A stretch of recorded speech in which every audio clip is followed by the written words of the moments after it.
Good morning, everybody. My name is Jeff Gold, and I have the honor of serving as the Chancellor here at the University of Nebraska Medical Center.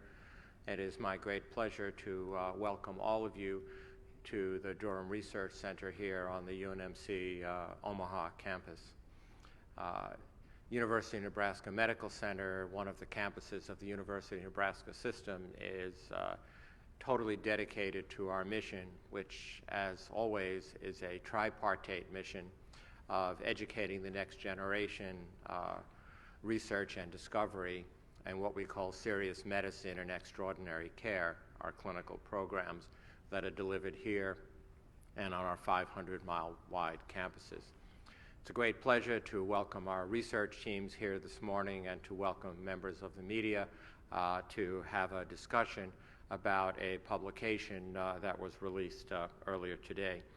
I'd like to just introduce to you briefly our two panelists who are going to provide the important information for you today and hopefully answer all of your questions. The first is Dr. Howard Gendelman. Dr. Gendelman is the Margaret R. Larson Professor of Infectious Disease and Internal Medicine and Chair of the Department of Pharmacology and Experimental Neuroscience, as well as the Director of the Center for Neurodegenerative Diseases. Sitting immediately to my right is Dr. Michael Dixon, who is the President and Chief Executive Officer of UNIMED, which is the Technology, Commercialization, and Development Office for UNMC and for the University of Nebraska at Omaha. And I will introduce them both to you directly in just a few minutes. So, ladies and gentlemen, as you've probably seen in the press packet that was released to you, UNMC has joined forces with Temple University in Philadelphia to come up with a way to completely eliminate the HIV infection in a special mouse model. This research is detailed in the current issue of Nature Communications, which is one of the journals put out by Nature, considered to be perhaps the leading science journal in the country, if not one of the leading journals in the world. This publication marks the first time that anybody has been able to completely eliminate HIV. And as you know, in humans, we've made great strides in treating and suppressing HIV, but we are still unable to completely eliminate the virus. Over years and indeed decades, it lies dormant in certain parts of the body where drugs can't reach it, requiring patients to be on lifelong therapy.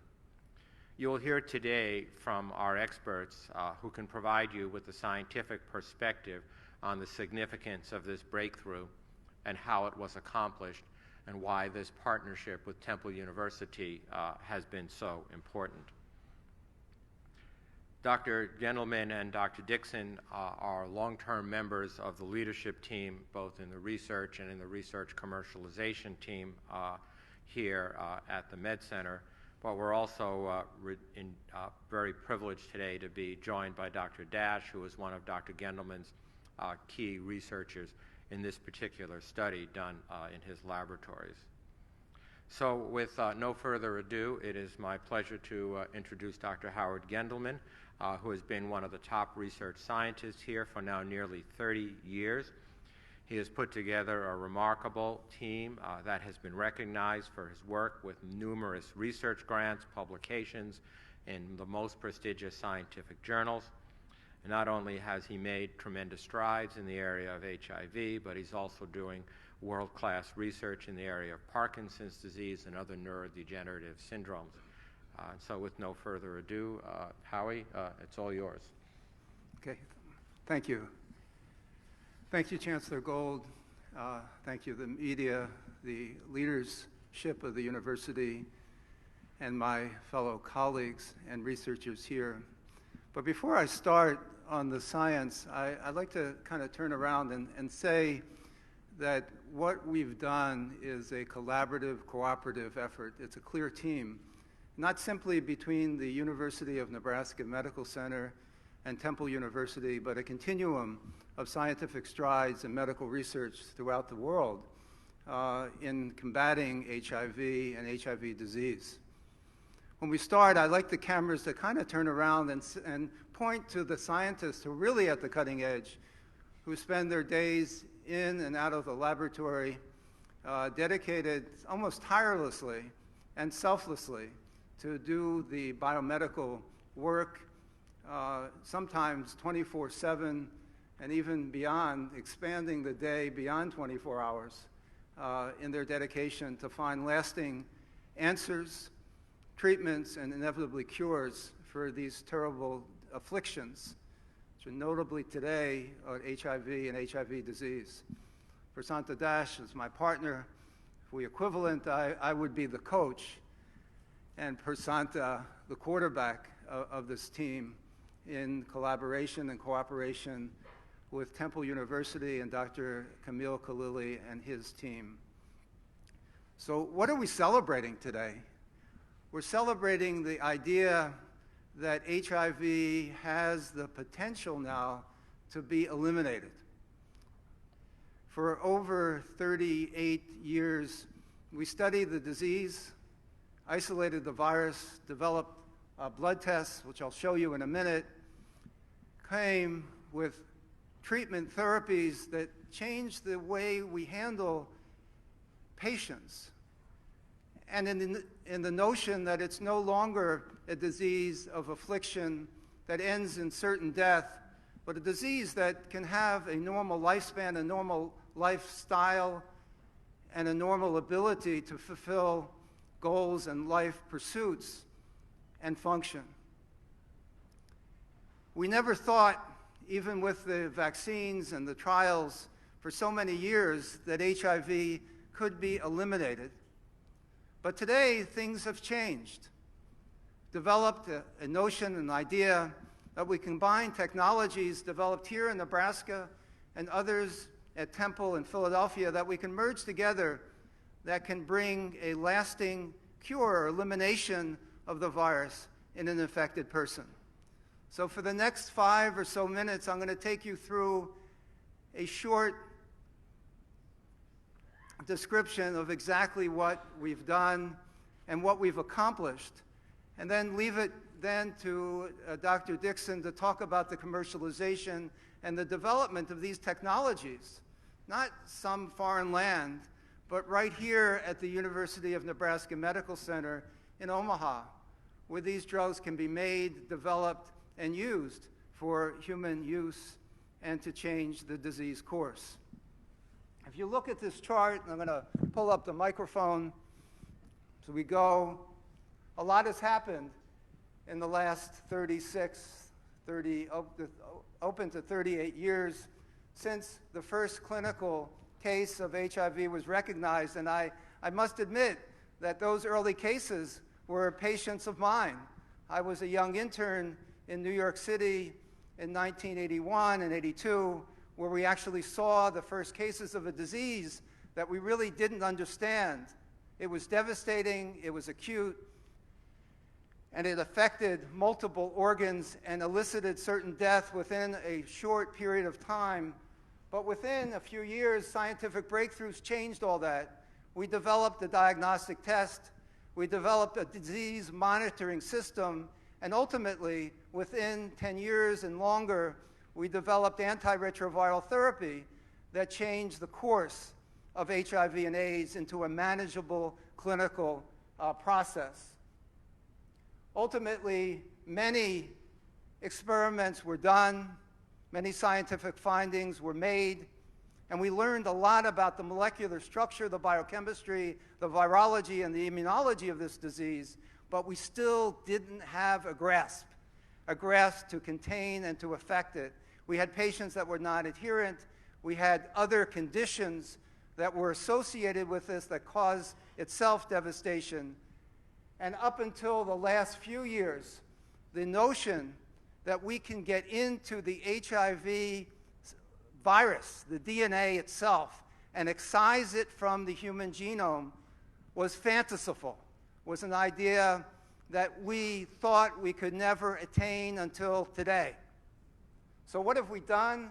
Well, we've combined technologies developed where we can take existing drugs and make it into a nanocrystal formulation. We can change how the drug is produced.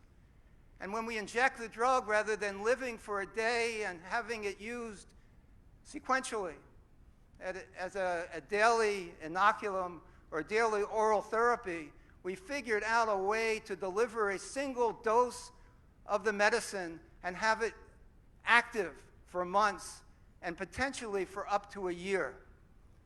Stable levels in tissues that harbor the virus, that continue to have the virus grow and replicate, and we can dampen it down, we can control it, we can restrict it for prolonged periods of time by changing the chemical configurations of how the drug is administered. And this was done right here at the University of Nebraska Medical Center. But we're missing a part, and the part is that even we can contain it, we can prevent new infections, we can do nothing about the virus that was already in the human genome. It was latent, it was silent, and there was no drugs, there was no immunological responses. There was no way that we could get at this silent menace, this silent virus embedded into the human genome, until our friends at the Temple University came up with an idea to modulate the CRISPR-Cas system. How does that work? But the idea here is we can generate genetic material that can find the virus in a latent state, bind to that virus, and then use scissors, cutting enzymes, to cut the virus out and eliminate it completely. That will eliminate the virus coming back or the rebound that we see commonly with our patients. But there was a significant problem with this CRISPR technology. That problem was, how do we go after every single HIV in a human? There were trillions of viral particles lay inside the human genome. How could we possibly find it?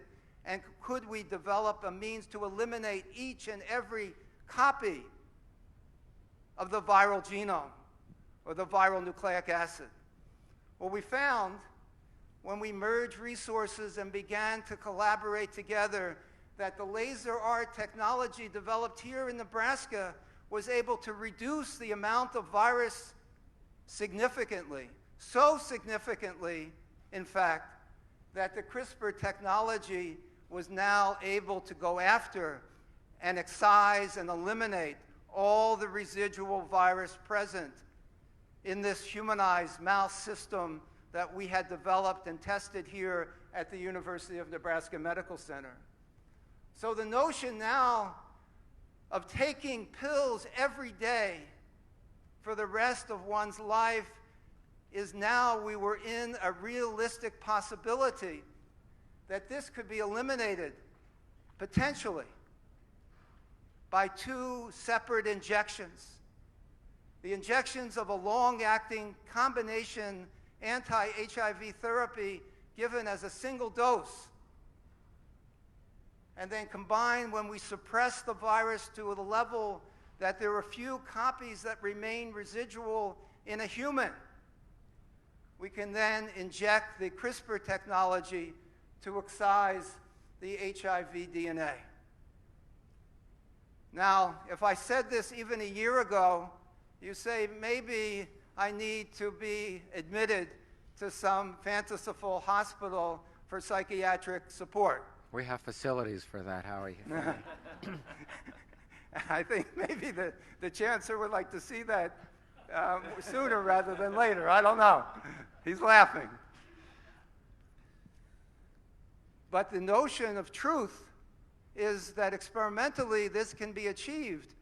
And not only can be achieved, but we've built, with the support and the incredible backing of the administration at the University of Nebraska, their medical center, the chancellor and the vice chancellors, we built a facility called a GMP. It's a good manufacturing facility, and what it enables us is not to go out to some country or foreign land or even other institutions or other facilities or companies within the U.S., but to actually make the drugs right here in the facility right across the street, in fact. That's where the facility exists. It's all state-of-the-art, and it's all done, it's all built, and it's all readily made. But most importantly, where do we go next? What is our next horizon? What is our next quest? Well, we have to develop this technology so it can find all the HIV that exists in a human, much more than what we found in a mouse. So we have to translate these inventions from the mouse and upscale it so it's effective in a human. Secondly, the CRISPR technology does a lot of things. As we all know, in the last several years, it's a genetic transformer, a genetic manipulator. So we have to make sure that it's very specific, that it doesn't affect any of the existing human genes. That can affect all our bodily functions. So the specificity and the adverse events have to be looked at in a very serious and thoughtful manner. And lastly, we have to be able to translate this into a reproducible manner, as you'll hear from Dr. Dixon, and the technology that was developed between our institutions, and bring them together in a way that we can change the course of not only disease, but to change the course of life.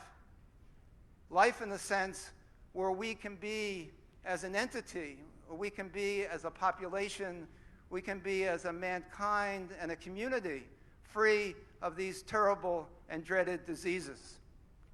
So I'm going to turn this back to the Chancellor, who will introduce the technological component of this, essentially how we take these inventions and be able to move it both scientifically and administratively to the patient bedside. Well, thank you, Dr. Gendelman, and again, from all of us here at the Med Center and the university, our most sincere congratulations on this amazing breakthrough and this incredible collaboration. We couldn't be more proud of you and your team, and to the research scientists who are gathered here in the room, and to those of you that are away, please hear us loud and clear of how proud and grateful we are of you for this work and for all of the work that you do.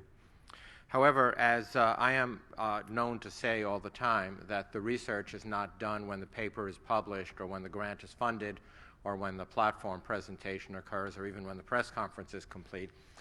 The research is done when a patient's life has been changed by that research.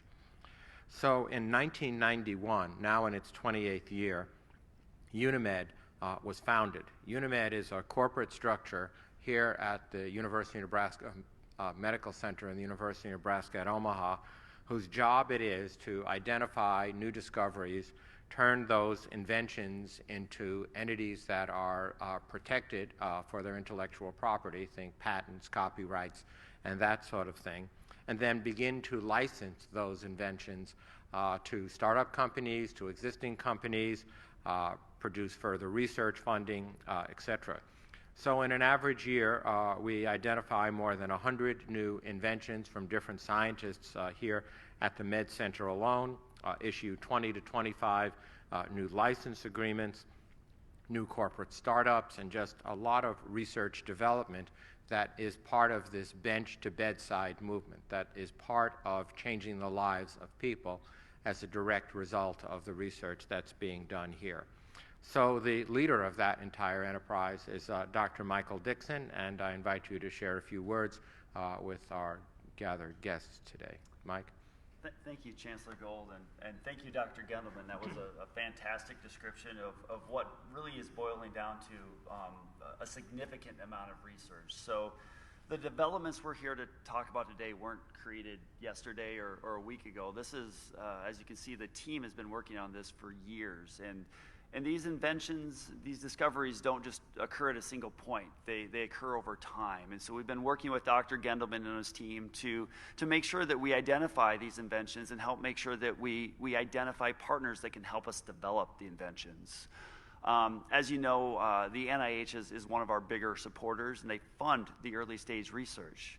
But when we need to translate these results and move them into the clinic, typically that funding falls down, and we need to look to industrial partners to help make sure we can support that research and get the preclinical work done that's needed to get it into the clinic. And that's the stage we're at now.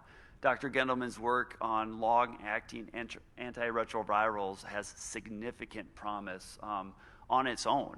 The technology, as you can see in the chart, you're going from 700 pills a year to potentially a single shot per year. And that has significant potential for all patients. Compliance with taking your regimen of pills, especially when we start to look in third world nations like Africa, where the disease is very prevalent. The compliance with those pill regimens is difficult. Moving to a single shot or moving to a combinatorial report, as we're reporting here, and the potential to eliminate the virus has significant potential. But this is where we need to identify those partnerships and identify commercial entities that we can work with to help utilize our GMP facility, produce the drugs, and get the package together that's necessary to do the testing so that we can move this into the clinic. Research discoveries often from discovery to getting into the clinic takes several years. We have to make sure that they're safe, that they're effective, and that they don't have the side effects, because when we move into patients, we want to make sure that first patient tested is experiencing something that's going to be safe for them, and we can get good results that come out of that.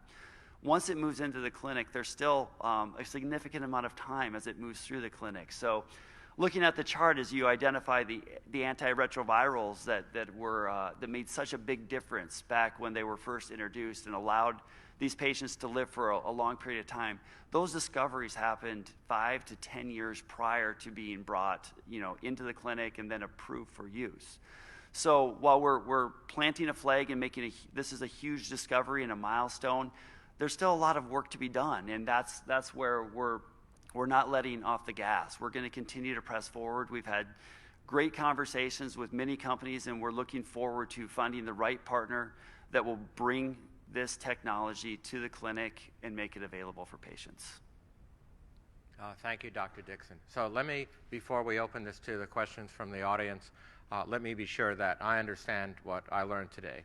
That in this publication by one of the premier Nature journals, a report from a collaborative research project with the University of Nebraska Medical Center and Temple University reported in a mouse model elimination of the HIV virus as a result of the technology that's been developed both here and at Temple. And that we here at the University of Nebraska Medical Center, through a highly functioning and well-equipped GMP, good manufacturing practices facility, are going to be moving ahead with developing similar or identical compounds that will be going continued testing. And then Dr. Dixon reminds us that this is a journey. It doesn't happen overnight, but that this is a significant milestone, and it takes us one step forward to complete cure of this devastating disease. So with that, I would like to open this to questions from our audience to our panelists. I've exhausted my knowledge on the subject, so I leave it to Dr. Gendelman and to Dr. Dixon. Yes, young lady.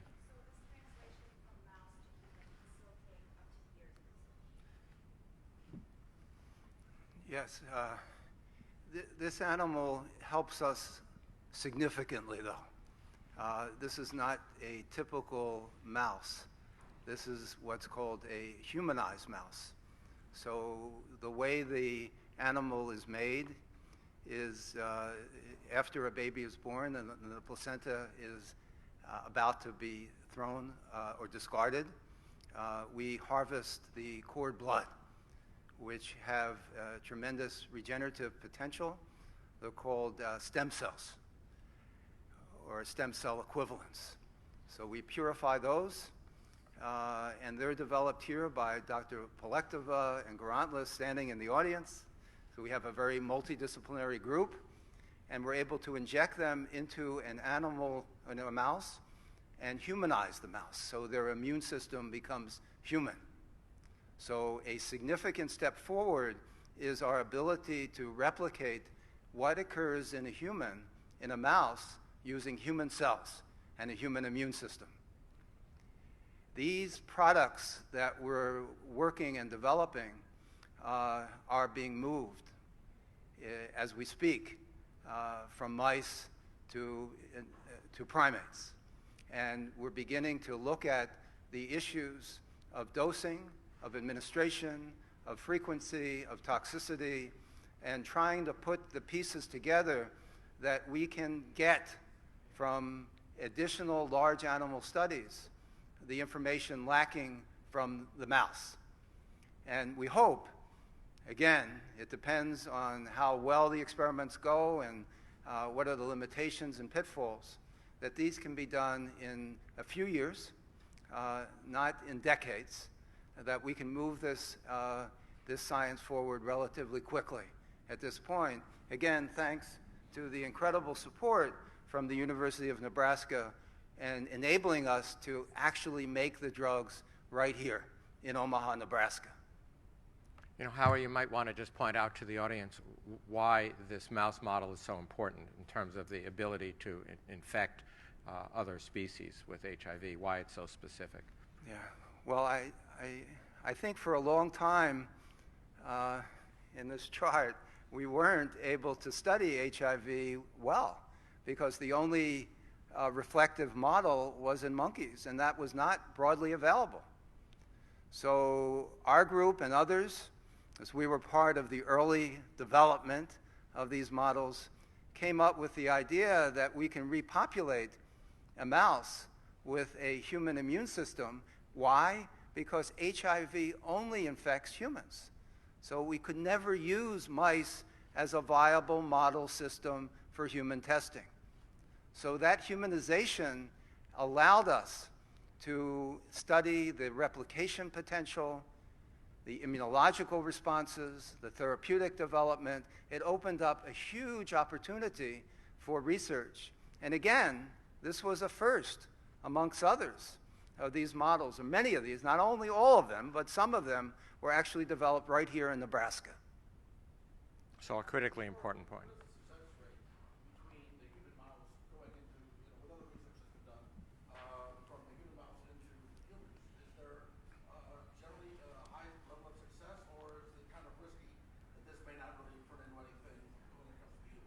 Okay.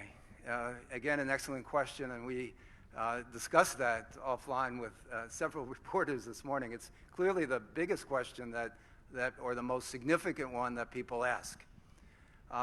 We wrote a paper on this, what we call a hallmark paper, which is the center for the field. And the paper was, how good are we in predicting results in mice, ultimately to success in humans? And that appeared as a premier lead article in Nature magazine, the same group of Nature journals that we're reporting today. And we found that more than half of them didn't proceed successfully in humans. So we did all these experiments in mice, and many of them didn't succeed, as you said. So the question we asked at this conference several years ago is why? Can we improve the ability of our mouse testing to predict human success? And we found 3 ways to do that, which are all implemented in the studies we're presenting in the Nature article, the Nature Communications article, and at this conference.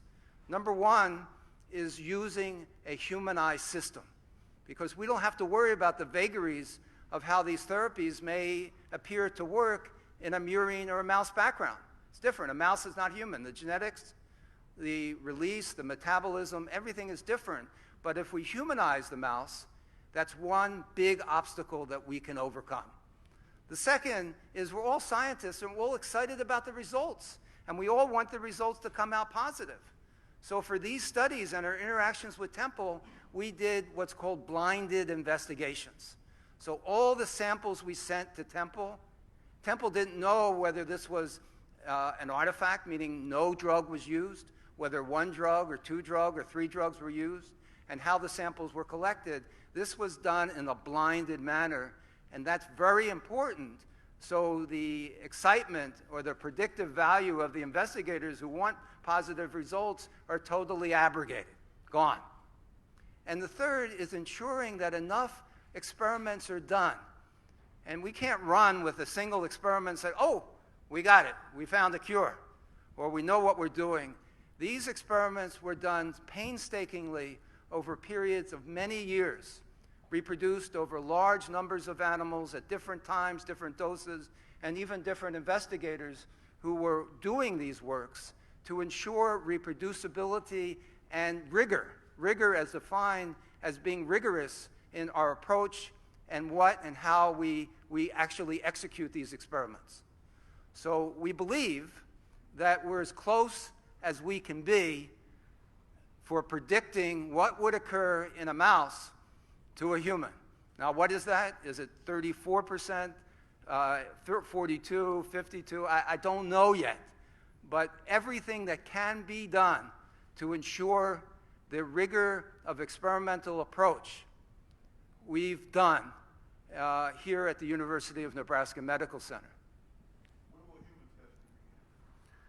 The first human testing will be done through Temple University in 2020. That will be using conventional antiretroviral therapy, and that is simply just to look at potential toxicities and use a very small number of humans.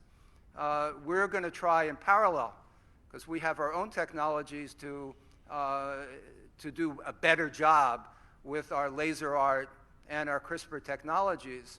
And those works will be moved to primates or other large animals within the next year.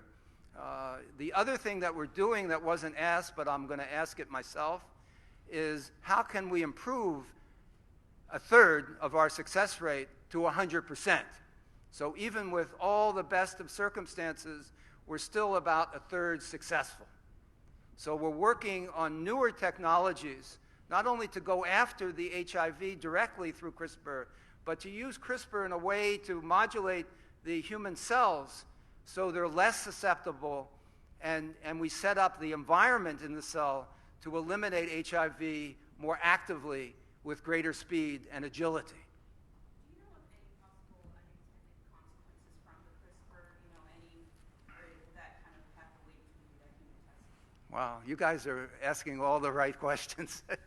I guess we all know about, raise your hands of how many people know about CRISPR, right? I mean, like everybody, it's like the hottest technology away, and people are thinking about it as not only a cure for HIV, but much beyond of many human afflictions. The biggest problem with CRISPR technology is the worry what we call off-target toxicities. So though it clearly has the ability to manipulate the human genome, does other genes, or are all other genes affected by this CRISPR technology? And a lot of things that we do, we breathe, we think, we walk, we're agile, right? We have relationships, both on emotional and practical levels. Can any of these be affected by the manipulation of the human genome? This is a new and uncharted territory. So what nature made us do, which took us over a year before we were able to publish this paper, is they wanted to get into the mouse, into all the human cells in the mouse, and they said, Dr. Gendelman, this is great and wonderful, but it may not have any human applicability if you're manipulating other genes. So they made us sequence the entire human genome in these mice, in these humanized mice. And that took us way over a year. It was a tremendous time and expense, but we can say with some certainty now that the technology, the CRISPR technology that we used, is quite specific and sensitive. There was no other genetic manipulations that were seen after a complete and exhaustive analysis of the entire human genome in these mice, and that is listed in the publication. So you didn't see any harmful side effects with the CRISPR? With the CRISPR that we use, I'm not saying with any CRISPR, with the CRISPR that we used in this study, there was no off-target, what we call, any uncertain toxicities that could be harmful to man or woman who's used with this scientific approach. Yeah. When do you think, will it be years or will it be decades before this is available to the public? Okay. I don't have a crystal ball. I wish I did. It would. I remember. I can give you a little story. And the story was my first day at the University of Nebraska Medical Center.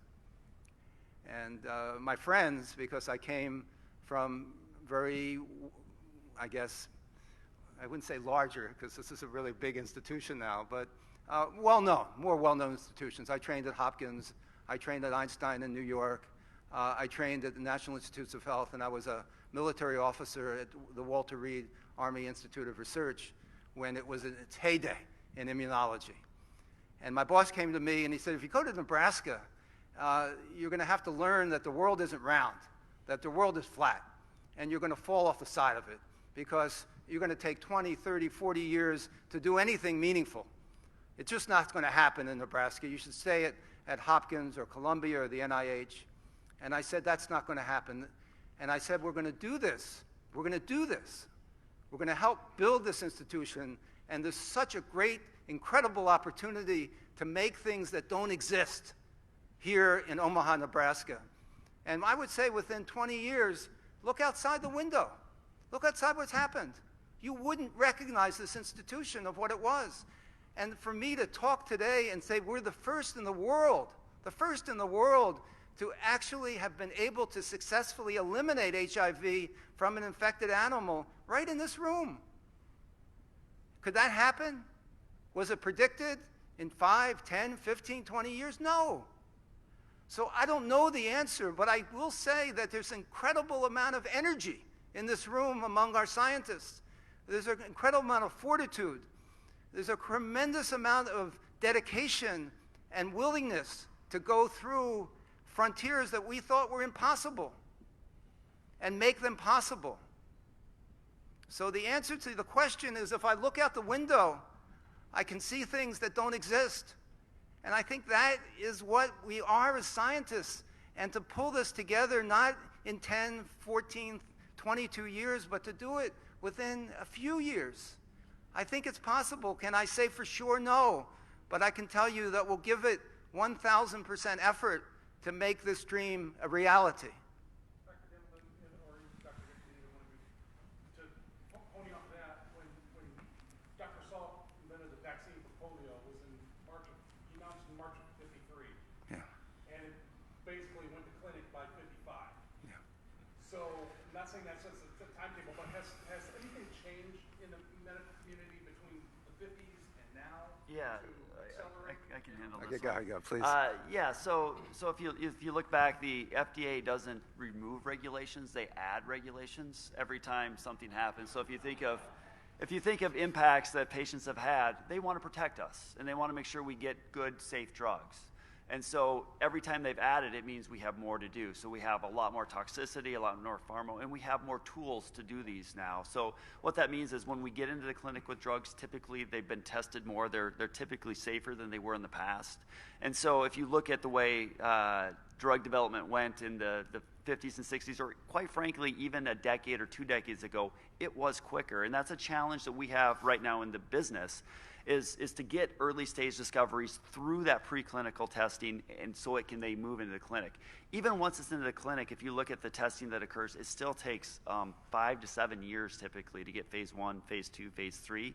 And so we want to get this preclinical work done as quickly as we can. And as Dr. Gendelman said, we are doing everything we can to get the test done that the FDA is going to want, and we're trying to partner with a company so that we can have them have what's called an investigational new drug application. So by finding partners that can support that allows us to move to the clinic quicker, and that's why we're aggressively pursuing the protection and commercialization of this technology. So maybe I can just briefly add, just to say that UNMC has extensive experience in the commercialization of new drugs. We have excellent resources to do so, and rest assured we're going to do everything that we can scientifically, ethically, and legally to move this as quickly as possible. The demand for this type of treatment around the world is unprecedented and will continue to grow, and there's every reason to believe that we can and will deliver on that promise. Sorry, yes, young lady. So you're saying, wow, young lady. So you're saying that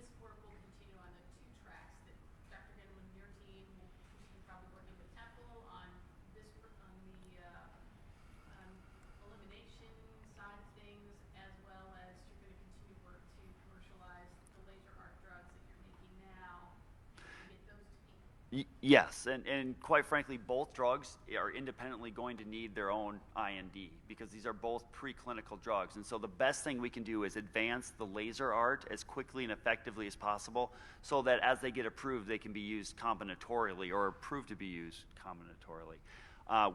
You know, the benefits of laser art on its own are significant. The findings that Dr. Gendelman's team has shown of the advantages of long-acting antiretrovirals are a fantastic step forward. The next step is showing that when they're used in combination with this new CRISPR-Cas9, that we can get to eradication, which was thought to be impossible just a year or so ago, or maybe a few weeks ago before this paper. And so these are new discoveries which are very exciting, but still need to be shown in multiple systems as discussed, so that they can be safe and effective when they do move into the clinic. Yes. I have two back-to-back questions. So the first one, with laser art and CRISPR, did you say that those were both created here in Nebraska?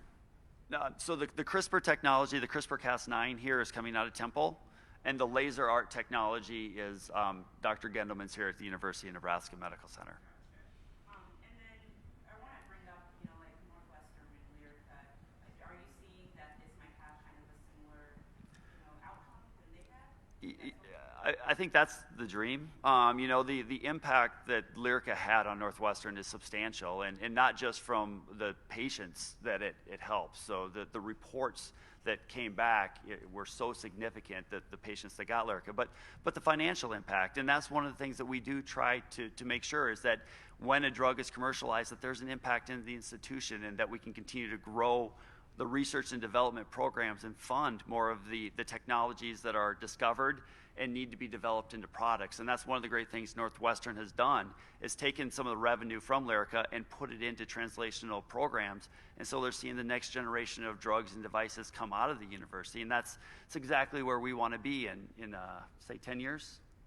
So do you guys think you guys are on that level yet? Or? This is an early discovery, but that's our goal. That's where we want to be. Every technology that's developed here, we want to see developed into a product. We want to see people helped. We want to see healthcare get better. And we also want to see the institution continue to grow its research mission, identify new drugs and devices, and have an impact. Anything else? Yes.